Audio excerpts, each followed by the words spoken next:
What's up, everyone? This is Frank with Leo Sun Tarot, and this is going to be Edgar Allan Poe's The Cask of Amontillado. 1,000 injuries of Fortunato I'd borne as I best could, but when he ventured upon insult, I vowed revenge. You, who so well know the nature of my soul, will not suppose, however, that I gave utterance to a threat. At length I would be avenged. This was a point definitively settled, but the very definitiveness with which it was resolved precluded the idea of risk. I must not only punish, but punish with impunity. A wrong is unredressed when retribution overtakes its redresser. It is equally unredressed when the avenger fails to make himself felt as such to him who has done the wrong. It must be understood that neither by word nor deed had I given Fortunato cause to doubt my goodwill. I continued, as was my wont, to smile on his face, and he did not perceive that my smile now was at the thought of his immolation. He had a weak point, this Fortunato. Although in other regards he was a man to be respected and even feared, he prided himself on his connoisseurship in wine. Few Italians have the true Versioso spirits. For the most part, their enthusiasm is adopted to suit the time and opportunity, to practice imposture upon the British and the Austrian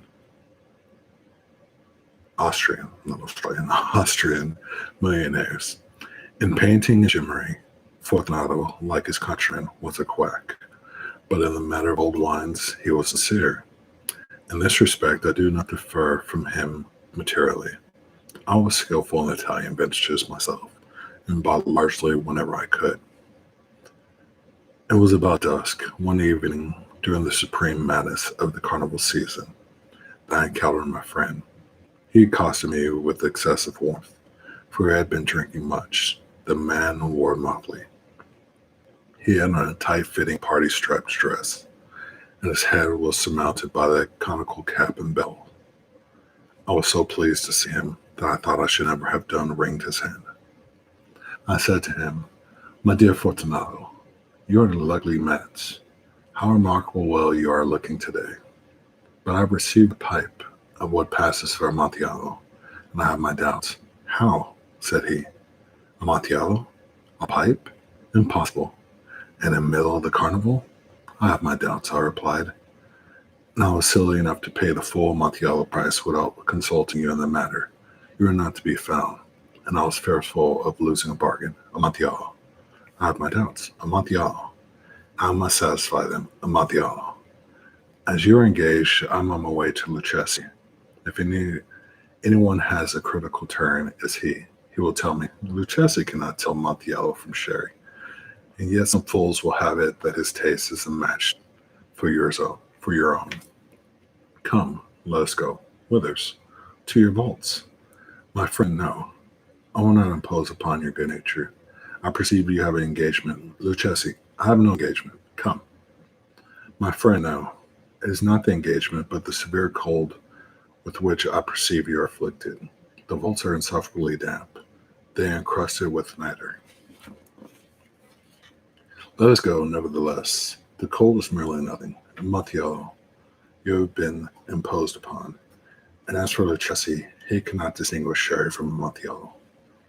Thus speaking, Fortunato possessed himself of my arm, putting on a mask of black silk and drawing irregularly closely about my person. I suffered him to hurry me to my palazzo. There were no attendants at home. They had absconded to make merry in honor of the time. I told them that I should not return until the morning, and I had given them explicit orders not to stir from the house. These orders were sufficient, I well knew, to ensure that their immediate disappearance, one and all, as soon as my back was turned. I took from my scones 2 flambeaux, and giving one to Fortunato, bowed him through several suites of rooms to the archway that led into the vaults. I passed down a long and winding staircase, requesting him to be cautious as he followed. We came at length to the foot of the descent, and stood together on the damp ground of catacombs of the Montresors. The gait of my friend was unsteady, and the bells upon his cap jingled as he strode. The pipe, said he. It is farther on, said I, but observe the white web work which glints from these cavern walls. He turned towards me and looked into my eyes with two filmy orbs that distilled the room of intoxication. Neither, he asked at length. Neither, I replied. How long have you had that cough? Uh, uh, uh, um, uh, uh, uh, uh, uh, uh, uh, uh, My poor friend found it impossible to reply for many minutes. It's nothing, he said at last. Come, I said with decision. We'll go back. Your health is precious. You're rich, respected, admired, beloved. You're happy. As once I was. You're a man to be missed. For me, it's no matter. We'll go back. You'll be ill, and I cannot be responsible. Besides, there's Jesse. Enough, he said. The cough is a mere nothing. It will not kill me. I shall not die of a cough. True, I replied. Indeed, I had no intention of alarming you unnecessarily. But you should use all proper caution. A draught of this medic will defend us from the damps. Here, I knocked off the neck a bottle, which I drew from a long row of its fellows that lay upon the mold. Drink, I said, presenting him the wine. He raised it to his lips with a leer. He paused and eyed me a familiar, while his bells jingled. I drink, he said, to the buried that repose around us. And I for your long life. He again took my arm and we proceeded. These vaults, he said, are extensive. The Montresors, I replied, were a great and numerous family. I forgot your arms. A huge human foot door in a filled ear. The foot crushes serpent rampant whose fangs are embedded in the hill. And the motto? Nemo me impune licet. Good, he said. The wine sparkled in his eyes and the bells jingled. My own fancy grew warm with the medic. We had passed through the walls of piled bones, with cask and puncheons intermingling, into the inmost recesses of the catacombs. I paused again, and this time I had made bold to seize Fortunato by an arm above the elbow. The night, I said, see, it increases. It hangs like moss upon the vaults. We're below the river's bed. The drops of moisture trickle among the bones. Come, we'll go back ere it is too late. You cough. It is nothing, he said. Let's go on. But first, another draught of the medic. I broke and reached him a flagon of de Grave. He emptied it at a breath. His eyes flashed with a fierce light. He laughed and threw the bottle upward with a gesticulation I did not understand. I looked at him in surprise. He repeated the movement, a grotesque one. You do not comprehend? He said. Not I replied. Then you are not of the Brotherhood. How? You are not of the Masons. Yes, I said. Yes. You, impossible, Mason. A Mason, I replied. A sign, he said. It is this, I answered, producing a trowel from beneath the folds of my recollet. You jest, he exclaimed, recoiling a few paces. But let us proceed to the Amontillado. Be it so, I said, replacing the tool beneath the cloak, and again offering him my arm. He leaned upon it heavily. We continued our route in search of the Amontillado. We passed through a range of low arches, descended, passed on, and descending again, arriving at a deep crypt, in which the foulness of the air caused our flambeau rather to glow the flame. At the most remote end of the crypt, there appeared another less spacious. Its walls had been lined with human remains, piled to a vault overhead, in the fashion of the great catacombs of Paris. 3 sides of this interior crypt were still ornamented in this manner. From the fourth, the bones had been thrown down and lay promiscuously upon the earth, forming at one point a mound of some size. Within the wall, thus exposed by this displacing of the bones, we perceived a still interior recess, in depth about 4 feet, in width 3, in height 6 or 7. It seemed to have been constructed for no especial use within itself, but formed merely the interval between 2 of the colossal supports of the roof of the catacombs, as was backed by one of their circumscribing walls of solid granite. It was in vain that Fortunato, uplifting his dull torch, endeavored to pry into the depth of the recess. Its termination in the feeble light did not enable us to see. Proceed, I said. Herein is the Amontillado. As for Lucchesi, he is an ignoramus, interrupted my friend as he stepped unsteadily forward, while I followed immediately at his heels. In an instant he had reached the extremity of the niche, and finding his progress arrested by the rock, stood stupidly bewildered. A moment more and I had feathered him to the granite.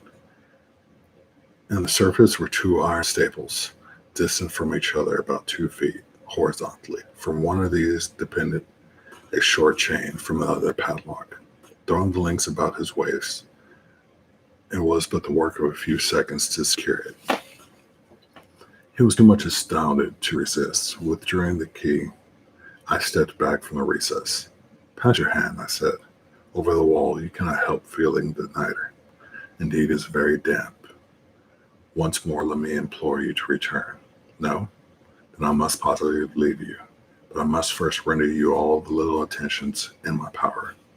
The Amontillado, ejaculated my friend, not yet recovered from his astonishment. True, I replied. The Amontillado.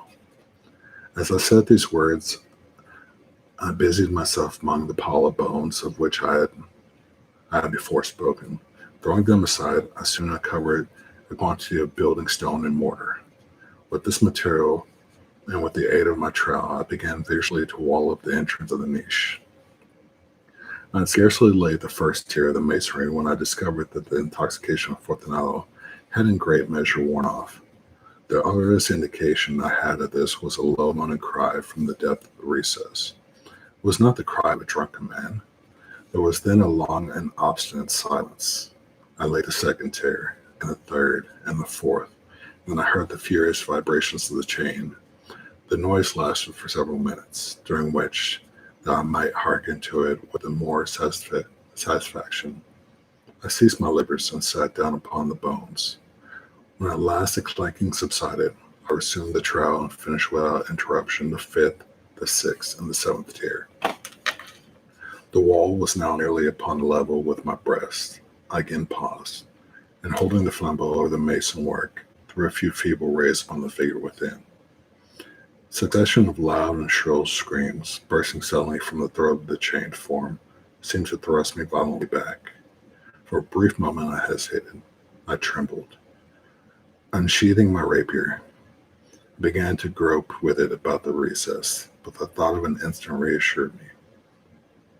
I placed my hand upon the solid fabric of the catacombs and felt satisfied.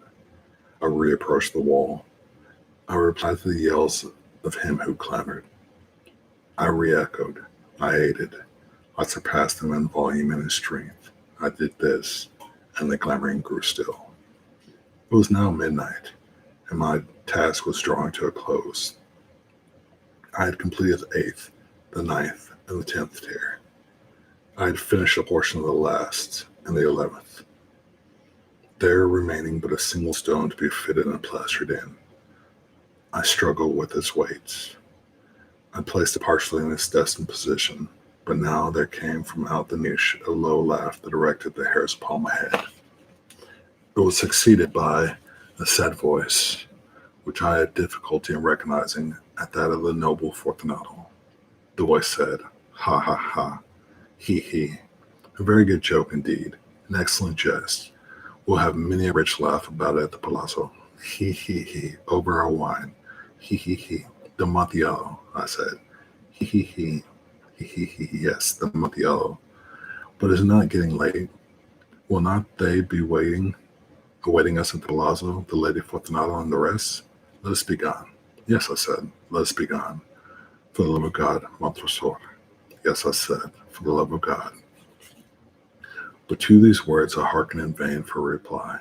I grew impatient. I called aloud, "Fortunato." No answer. I called again, "Fortunato." No answer still. I thrust the torch through the remaining aperture and let it fall within. There came forth and returned only a jingling of the bells. My heart grew sick on account of the dampness of the catacombs. I hastened to make an end of my labor. I forced the last stone into its position. I plastered it up, Against the new masonry, I erected the old rampart of bones. For the half a century, no mortal has disturbed them. In pace requisites. This is Frank with Leo Sun Tarot, and that was Edgar Allan Poe, The Cask of Amontillado.